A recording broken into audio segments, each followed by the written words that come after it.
बिस्मिल्लाहिर्रहमानिर्रहीम। नाज़रीन अस्सलाम वालेकुम, मैं हूँ इमरान वसीम। नाज़रीन, प्रोग्राम में सबसे पहले हम बात करेंगे कि पाकिस्तान तहरीक-ए-इंसाफ के ख़िलाफ़ हुकूमत का नया प्लान क्या है। इस खबर की डिटेल आपकी खिदमत में पेश करने के बाद हमारे व्लॉग की जो दीगर अहम खबरें हैं, सुप्रीम कोर्ट के जजेस के ख़िलाफ़ चार्जशीट तैयार, इस खबर पे हम बात करेंगे। सहाफ़ी सुहेल वड़ाइच को ग्रीन सिग्नल मिल गया, बिला आखिर माफ़ी मांग ली गई, और कुछ और भी अहम खबरें हैं, उनकी तफसीलात भी प्रोग्राम में आपके साथ हम शेयर करेंगे। लेकिन व्लॉग का आगाज़ करने से पहले आप चाहने वालों से दरख्वास्त करेंगे कि चैनल को सब्सक्राइब कर लें, बेल आइकॉन का बटन प्रेस करें। वीडियो पसंद आए तो इसे लाइक और शेयर ज़रूर कीजिएगा। नाज़रीन, जो 8 फरवरी 2024 का इलेक्शन हुआ, उसमें जो पाकिस्तान तहरीक-ए-इंसाफ को सीटें मिली, जो मुस्तमिक नवाज़ को सीटें मिली और जो पाकिस्तान पीपल्स पार्टी को सीटें मिली, इलेक्शन के नताइज के बाद पीपल्स पार्टी ने सपोर्ट करके मुस्तमिक नवाज़ के मरकज़ में हुकूमत बना दी। अब पीपल्स पार्टी इत्तेहादी है भी सही, लेकिन वो अपने आप को उस तरीके से इत्तेहादी गर्दानते भी नहीं, क्योंकि कहते जी हमने वज़ारतें नहीं ली मुस्तमिक नवाज़ से, तो लिहाजा हम हुकूमत का हिस्सा नहीं हैं। जहाँ पे सपोर्ट करना होगा हुकूमत को सपोर्ट करेंगे, और जहाँ पे मुखालफत करना होगी हुकूमत की मुखालफत भी करेंगे। अब 9 मई के जो फ़ैसले अदालतों की जानिब से सुनाए गए हैं, जिसमें पाकिस्तान तहरीक-ए-इंसाफ के अरकान असम्बली डिस्क्वालीफाई हुए हैं, मेंबर कौमी असम्बली भी हैं, मेंबर सूबाई असम्बली भी हैं, और इनकी मजमूई तौर पे जो तादाद बताई जाती है, जो पाकिस्तान तहरीक-ए-इंसाफ में एक तखमीना लगाया गया था, वो अरकान सूबाई और कौमी असम्बली के जो ऐसे अरकान हैं जिन पे नाअहली की तलवार लटक रही है, वो तादाद 75 तक बताई जाती है। अब जहाँ जहाँ पे पाकिस्तान तहरीक-ए-इंसाफ के अरकान असम्बली डिस्क्वालीफाई हुए हैं, उस पर PTI ने अपना फ़ैसला तब्दील करके बाई इलेक्शन में हिस्सा लेने का फ़ैसला किया है। नाज़रीन, पाकिस्तान की जो सियासत है उसमें देखा गया है कि अगर अदालतों से फ़ैसले आते हैं और अदालतों के उसके फ़ैसले के नतीजे में कोई बंदा डिस्क्वालीफाई होता है, तो उसकी अहलिया इलेक्शन लड़ती है, उसका बेटा लड़ता है, या उसका वालिद लड़ता है, या उसकी वालदा लड़ती है, तो हमदर्दी का वोट मिलता है। हमदर्दी के वोट के नतीजे में आपके जो विक्ट्री के चांसेस हैं वो भी बढ़ जाते हैं। और पाकिस्तान तहरीक-ए-इंसाफ ये दावेदार भी है कि वो आज भी पाकिस्तान तहरीक-ए-इंसाफ की सबसे ज़्यादा पॉपुलर जमात है, और कहते हैं कि 90% जो लोग हैं वो पाकिस्तान तहरीक-ए-इंसाफ के साथ हैं। अब जो 9 मई के केसेस में PTI के लोग डिस्क्वालीफाई कर गए हैं, उस पर हुकूमत ने तो इलेक्शन लड़ना ही लड़ना था, नून लीग ने लड़ना था, पीपल्स पार्टी ने लड़ना था, लेकिन PTI जो है वो ये फैसला कर चुकी थी कि हमने नहीं लड़ना, लेकिन बाद में इस फैसले को तब्दील करके अब PTI भी मैदान में आ चुकी है। तो PTI के मैदान में उतरने के बाद अब नून लीग ने और पीपल्स पार्टी ने प्लान ये बनाया है कि अलग अलग इलेक्शन नहीं लड़ना। तमाम कैंडिडेट्स ने, यानी नून लीग और पीपल्स पार्टी जो है वो मिल के तहरीक-ए-इंसाफ के ख़िलाफ़ इलेक्शन लड़ेगी, और एक ही हल्के से, मिसाल के तौर पे जो लाहौर का NA 129 का हल्का है, जहाँ पे हमाद अदर साहब ने अपने नॉमिनेशन पेपर जमा करवा रखे हैं, वहाँ पे नून लीग का कैंडिडेट सिर्फ खड़ा होगा, पीपल्स पार्टी का नहीं होगा, क्योंकि नून लीग और पीपल्स पार्टी ने प्लान ये बनाया है कि जो जो हल्के कौमी और सूबाई असम्बली के खाली हुए हैं, जो 8 फरवरी 2024 के इलेक्शन का रनर अप वहाँ पे है, अगर पीपल्स पार्टी का रनर अप है तो जीता PTI का था, तो रनर अप पीपल्स पार्टी का कैंडिडेट होगा, यानी पीपल्स पार्टी अपना उम्मीदवार देगी और नून लीग उसको सपोर्ट करेगी। और अगर नून लीग का रनर अप कैंडिडेट है तो पीपल्स पार्टी उसको सपोर्ट करेगी। इस प्लान का मकसद ये है कि मिल के इलेक्शन लड़ा जाए और हल्के से सीट निकाली जाए। ऐसा ना हो कि अलग अलग इलेक्शन लड़ें, पीपल्स पार्टी का अलहदा कैंडिडेट हो, नून लीग का अलहदा कैंडिडेट हो, और इस सूरत में वोट तकसीम हो और फतेह जो है, कामयाबी जो है वो तहरीक-ए-इंसाफ के उम्मीदवार को मिल जाए। तो ये मिल के इत्तेहाद बना के, यानी एक तो इत्तेहाद इमरान खान साहब बनाना चाह रहे थे ना कि अपोजिशन जमातें इत्तेहाद बनाएं, अब हुकूमती जमात पीपल्स पार्टी के साथ मिल के इत्तेहाद बना के तहरीक-ए-इंसाफ के ख़िलाफ़ जो है वो इलेक्शन लड़ने जा रही है ज़िमनी इंतखाबात में। तो देखते हैं कौन कामयाब होता है। अच्छा, इस डिस्क्वालिफिकेशन की ख़बर से जुड़ी एक और भी डेवलपमेंट हुई है। जो पिछले दिनों अली बुखारी साहब की इमरान खान के साथ मुलाकात हुई अडियाला जेल में, उसमें महमूद खान अचकज़ई का नाम दिया गया, आज़म सवाती साहब का नाम दिया गया, जिसे पाकिस्तान तहरीक-ए-इंसाफ की सियासी कमेटी ने होल्ड कर लिया है। लेकिन इमरान खान साहब ने पंजाब असम्बली के हवाले से भी 5 नाम देने को कहा था कि मलिक अहमद खान बच्चर की डिस्क्वालिफिकेशन के बाद और लाहौर हाई कोर्ट से उनकी पटिशन भी नाअहली ख़त्म करने की जो उन्होंने दरख्वास्त दायर की थी वो भी मुस्तरद कर दी गई है।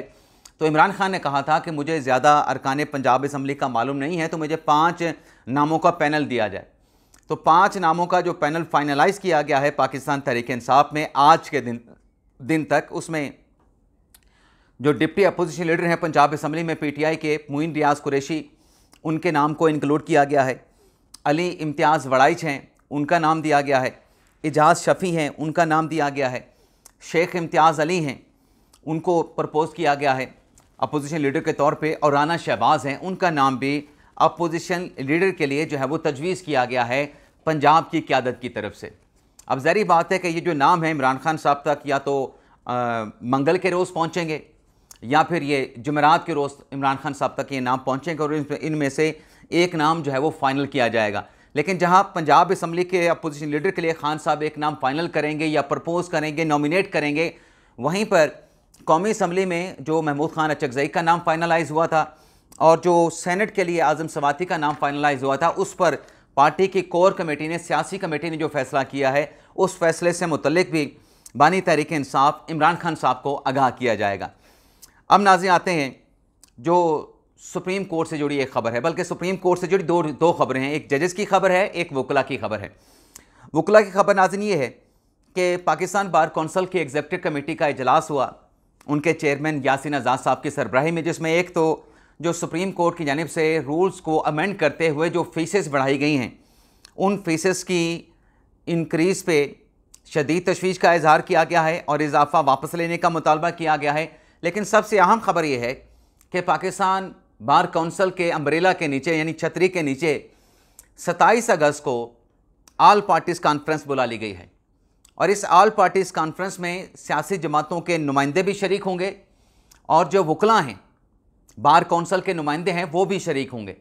तो देखते हैं पाकिस्तान बार कौंसिल ने ये जो APC बुलाई है, सियासी जमातों के नुमाइंदों को जो मदऊ किया गया है, इसमें मुल्क की सियासत के हवाले से पाकिस्तान बार कौंसिल जो है क्या फ़ैसला, क्या रेजोल्यूशन लेके जो है वो सामने आती है।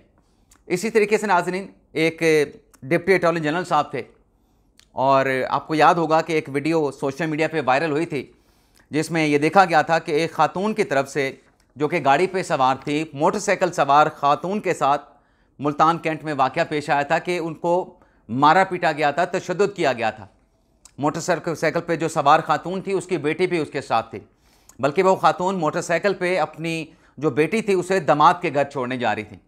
कोई छोटी मोटी कोई टक्कर हुई तो उस कार पे सवार ख़वातीन ने जो रिपोर्ट किया गया है उसमें बताया गया कि बहुत उनके साथ नामुनासिब रवैया भी रखा और उन्हें तशद्दुद का निशाना भी बनाया था।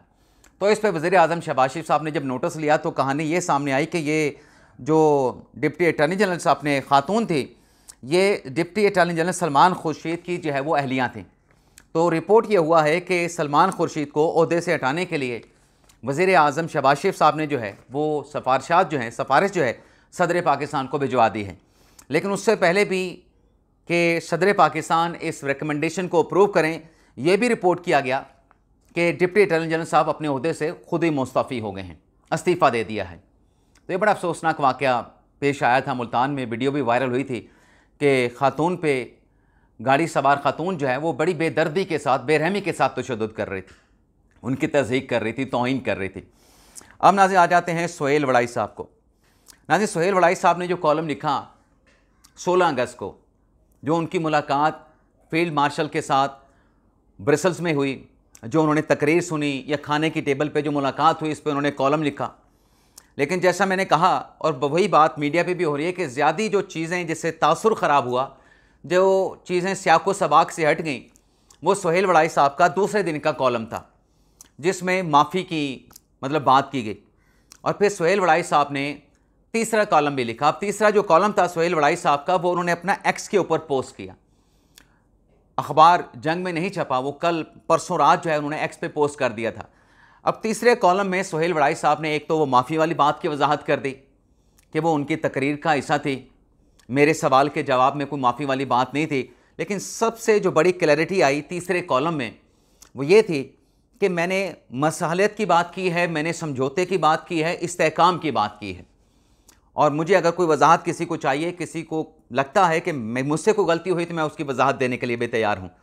यानी सुहेल वड़ाई साहब ने कोई बात को आगे बढ़ाने वाली बात नहीं कि अलबत्ता जो PTI के यूट्यूबर हैं, जो PTI के जंगजू हैं, उनकी खूब उन्होंने क्लास ली और कुछ थोड़ा बहुत जो है वो तड़का जो है, वो कहते हैं ना ढोलकी जो है, वो नून लीगी वालों की भी बजाई उन्होंने।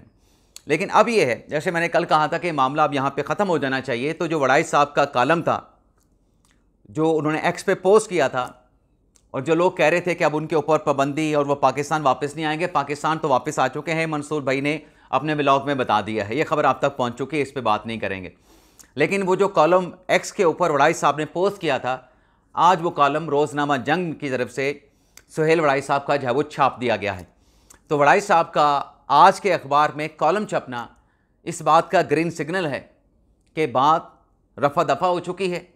और जो एक खुदाई खिदमतगार जो है वो गया था FIA में कंप्लेंट लेके कि सुहेल वड़ाई साहब के ख़िलाफ़ मुकदमा दर्ज किया जाए, पीका एक्ट के तहत इन्होंने ये कर दिया, फ़लाँ कर दिया, आवाम को गुमराह कर दिया, तो उसके पीछे भी कोई नहीं है, वो ऐसे खुदाई खिदमतगार के तौर पे चला गया। तो अच्छी बात है कि ये बात यहाँ पे ख़त्म हो गई और सुहेल वड़ाई साहब ने अपनी राय का ही इज़हार किया था। हाँ, एक आध जम था उनके कॉलम में, लेकिन उसकी भी वजाहत हो चुकी है। अब नाज़रीन चलते हैं कि माफ़ी किसने मांगी है। तो माफ़ी नाज़रीन मांगी है डकी भाई ने, जिनको गिरफ़्तार किया गया था। और गिरफ़्तार किया गया था किस बात पे कि जो फिक्सिंग की जो ऐप हैं, जो जुए की ऐप है, उसको जो है वो डकी भाई जो है वो प्रमोट कर रहे थे। अब इसमें नाज़रीन हुआ ये है कि डकी भाई की माफ़ी जो कि आज़ाद डिजिटल ने रिपोर्ट की है, उसमें यह कहा गया है कि डकी भाई ने कहा है कि वो रोस्टिंग के दौर में ऐसे वीडियोस बनाते रहे जो मुनासिब नहीं थी और अब उन्हें इस पर अफसोस है और उन्होंने कहा है कि मैं पूरी कौम से दिल से की गहराइयों से माफ़ी मांगता हूँ। अब नाज़रीन डकी भाई ने तो जुओ की ऐड को प्रमोट करने पे या उनसे जो गलतियाँ हुई उस पर उन्होंने कौम से माफ़ी मांग ली। अभी वो मुतलका हुकाम की साइबर क्राइम की हिरासत में हैं। लेकिन मेरे जहन में एक सवाल हमेशा आता है और मैं आज वो सवाल आपके सामने रखना चाहूँगा और रखना भी चाहिए। ये तो चलें डकी भाई को गिरफ़्तार कर लिया, ये जो हमारे नेशनल मीडिया पे रोज़ हाउसिंग सोसाइटीज़ के ऐड आते हैं और उन हाउसिंग सोसाइटी के एड्स में एक्टर भी होते हैं, एक्ट्रेस भी होते हैं, सियासी शख्सियात भी होती हैं, सियासी शख्सियात नहीं होती तो क्रिकेटर भी होते हैं, जो उन हाउसिंग सोसाइटी के प्रोजेक्ट को प्रमोट कर रहे होते हैं। और उनकी प्रमोशन के नतीजे में यानी मार्केटिंग के लिए जिन टूल्स को, जिन एक्टर एक्ट्रेस को, क्रिकेटर को, खिलाड़ियों को या नामवर शख्सियात को इस्तेमाल किया जाता है, उन पे ट्रस्ट करके लोग अपनी जो सारी उम्र की जमा पूंजी है उस हाउसिंग सोसाइटी में एक छोटे से प्लॉट के लिए, अपने बरसों के ख्वाब को शर्मिंदा ताबीर करने के लिए अपनी जमा पूंजी उसमें झोंक देते हैं। और उसका रिवार्ड क्या मिलता है कि सालों तक उनको प्लॉट का पोसेशन नहीं मिलता। कई कई साल गुजर जाते हैं, कहीं 10 साल, 15 साल, और वो लोग जो है इन सेलिब्रिटीज़ को देख के अपनी इन्वेस्टमेंट करते हैं अपना घर बनाने के लिए। लेकिन वो उनकी जो है मतलब मैंने तो ये कहा ना कि 10 साल तक प्लॉट का पोजीशन नहीं मिलता। ऐसे ऐसे केसेस भी होते हैं जहां प्लॉट का नाम निशान ही नहीं होता, लोग लूट के भाग जाते हैं। तो एटलीस्ट ये जो एक्टर एक्ट्रेस वगैरह हैं, खिलाड़ी हैं, इन्हें भी इस किस्म के एड्स करते हुए तसल्ली करनी चाहिए कि क्या ऐसा ग्रुप है जिसका वो ऐड कर रहे हैं, क्या वो लोगों को प्लॉट देगी। सिर्फ ये तो नहीं कि आप अपने ऐड के पैसे लेके घर चले जाएं और आपके एड्स के नतीजे में जो आपके फैंस हैं, जो आपकी बातों पे उस हाउसिंग सोसाइटी में, बल्कि मैं तो ये ब्यूटी क्रीम, ये जो ब्यूटिशियन के आइटम की एडवर्टीजमेंट होती है, इस पर मैं कहूँगा कि लोगों को इस तरह के झूठे ऐड दिखा के उनसे लूट मार ना की जाए। इसके ऊपर भी कोई चेक एंड बैलेंस होना चाहिए और सख्त कार्रवाई भी होनी चाहिए। अब नाज़रीन आते हैं जो सुप्रीम कोर्ट से खबर है। सुप्रीम कोर्ट से नाज़रीन खबर ही है, जजेस की चार्जशीट तैयार।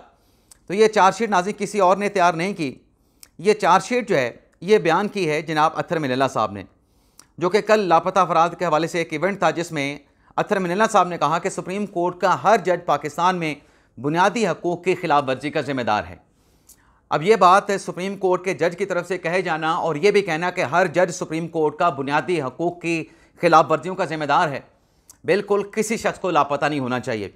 और रियासत की बुनियादी जिम्मेदारी है कि लोगों को तहफ़्फ़ुज़ भी दे, लोगों को प्रोटेक्ट भी करे, उनकी जानो माल का तहफ़्फ़ुज़ भी करे, और अगर कोई शख्स लापता होता है तो उसको बाजियाब भी कराए, उसको रिकवर भी कराए। और अगर कोई शख्स गैर कानूनी तौर पे हिरासत में है तो उसे आइन के साथ, आइन और कानून के मुताबिक अदालत के सामने पेश किया जाए, जो जुर्म है उस जुर्म में उसका ट्रायल किया जाए। लेकिन ये जो अत्तर मिनल्ला साहब बात कर रहे हैं कि हर जज सुप्रीम कोर्ट का जिम्मेदार है, तो इसमें तो ये खुद भी शामिल हैं। तो जज का हल्फ तो ये कहता है कि आप आइन और कानून को फॉलो करेंगे, आपका हल्फ ये कहता है कि आप आइन का दिफा करेंगे, तो आइन के दिफा में बुनियादी हकूक़ को प्रोटेक्ट करना भी शामिल है। तो अगर सुप्रीम कोर्ट का कोई जज बुनियादी हकूक़ का तहफ़्फ़ुज़ नहीं कर रहा और वो इसका एतराफ़ भी कर रहा है बरमला किसी तकरीब में, तो फिर उसको खिताब करने के बजाय घर चले जाना चाहिए। मतलब आप जब कहते हैं कि हर जज सुप्रीम कोर्ट का बुनियादी हकूक़ की खिलाफ वर्जी कर रहा है, तो फिर आप भी हर जज में शामिल हैं। कुछ और भी अत्तर मिनल्ला साहब ने बातें की हैं, उस पर भी मैं आपको बताता जाता हूँ। अत्तर मिनल्ला साहब कहते हैं कि सच जो सच बोलता है उसे सबसे ज़्यादा नफ़रत की जाती है। मेरे ख्याल से ऐसा है भी और ऐसा नहीं भी है। लेकिन वड़ाई साहब अपने अत्तर मिनल्ला साहब ने एक और बात भी लिखी है, और वो ये लिखी है कि 77 साल से सच नहीं बोला जा रहा। सरकार में रहने वाले 77 साल से सच नहीं बोल पा रहे, सच बोलेंगे तो हालात बदल जाएंगे। तो माजरत के साथ मैं अत्तर मिनल्ला साहब की इस बात के साथ पार्शली एग्री करूँगा। अदलिया से भी सच नहीं बोला जा रहा। पिछले चंद सालों की अगर तारीख निकाल के देखें तो अदलिया में जो कुछ हुआ है उस पर फिर सच किसने बताना है। रिज़र्व सीटों के केस में क्या हुआ, कोर्ट के पीछे क्या डिस्कशन होती रही, क्या प्लान बना, क्या यकीन दहानियाँ हुई, क्या मुलाकातें हुई, वो भी तो फिर आवाम को पता चलनी चाहिए। उसका भी तो आवाम को फिर मालूम होना चाहिए ना भी क्या बात हुई थी। और फिर अत्तर मिनल्ला साहब कहते हैं कि पाकिस्तान को आज़ाद जजेस और आज़ाद अदलिया की ज़रूरत है। इस्लामाबाद हाई कोर्ट में मुल्क भर से लोग आते हैं क्योंकि आज़ाद जजेस थे, हमेशा पार्लियामेंट और मुंतखब नुमाइंदों की इज़्ज़त की, जो 77 साल से मुतासर थे। अब इज़्ज़त तो की, लेकिन यहाँ पे पार्लियामेंट का जो एहतराम था, अरकान असम्बली का जो एहतराम था, ये जो केस गया था यूसुफ रज़ा गिलानी साहब को जो धांधली से हराया गया था, 7 वोट उनके मुस्तरद किए गए थे, उस पर क्या फ़ैसला किया था अत्तर मिनल्ला साहब ने? उस पर क्या फ़ैसला किया था, किस हद तक जो है आपने रिस्ट्रेन का मुजाहरा किया था, और फिर मखसूस नशिस्तों के केस में आप कितने बियॉन्ड चले गए थे कॉन्स्टिट्यूशन से और लॉ से। तो ये नाज़रीन हमारा आज का वीडियो लॉग। वैसे तो और भी बातें अत्तर मिनल्ला साहब ने की हैं, लेकिन इस बात में कि सुप्रीम कोर्ट का हर जज जो है वो बुनियादी हकूक़ की खिलाफ वर्जी कर रहा है, दरअसल अत्तर मिनल्ला साहब ने अपने सुप्रीम कोर्ट के तमाम जजेस को चार्जशीट कर दिया है, उन पर फ़र्ज जुर्मायत कर दी है कि सुप्रीम कोर्ट के जजेस बुनियादी हकूक़ की खिलाफ वर्जी के मुर्तकब हुए हैं और हो भी रहे हैं। इजाज़त।